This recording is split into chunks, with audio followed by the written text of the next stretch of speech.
ఆంధ్రప్రదేశ్లో ప్రచార పర్వం ఊపందుకుంది. సభలు, ఆత్మీయ సమ్మేళనాలతో అభ్యర్థులు దూకుడు పెంచేశారు.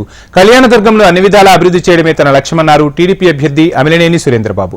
కళ్యాణదుర్గంలో జరిగిన కురుబల ఆత్మీయ సమ్మేళనంలో సురేంద్రబాబుతో పాటు ఎంపీ అభ్యర్థులు అంబికా లక్ష్మీనారాయణ, పార్థసారథి పాల్గొన్నారు. టీడీపీ అధికారంలోకి వచ్చిన తర్వాత చంద్రబాబుతో మాట్లాడి కళ్యాణదుర్గానికి పరిశ్రమలు తీసుకొచ్చి యువతకు ఉద్యోగాలు కల్పిస్తామని సురేంద్రబాబు హామీ ఇచ్చారు.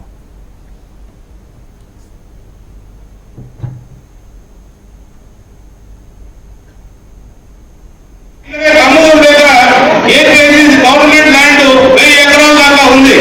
ఆ 1000 ఎకరాల్లో ఒక 6-7 పరిశ్రమలు తేదంటే కొంతలో కొంత యువతకు ఉపాధి వచ్చే అవకాశాలు ఉన్నాయి. అవి కూడా మన చంద్రబాబు నాయుడు గారు కావాలని పట్టుకొని ఇవన్నీ నెరవేర్చాలని ఎందుకంటే ఈరోజు మనది ఈ ప్రాంతం చాలా వెనుకబడిన ప్రాంతం.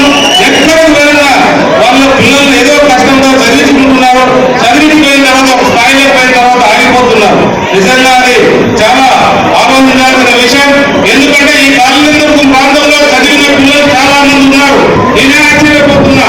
పక్కన నియోజకవర్గంలో అంతమంది లేరు, కానీ ఇక్కడ అంతమంది ఉన్నారంటే చాలా తెలివిగల విద్యార్థులు, చాలా భవిష్యత్తు ఉన్న వాళ్ళు మనం తీర్చిదిద్దాలని అవసరం మన పైన ఎంతైనా ఉంది.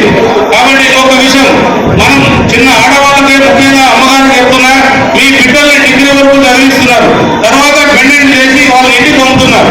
కాదు, మీ బిడ్డల్లో కూడా చాలా మంది ఆడపిల్లలు చాలా తెలివైన వాళ్ళు ఉన్నారు. మన ఉమ్మడి జిల్లా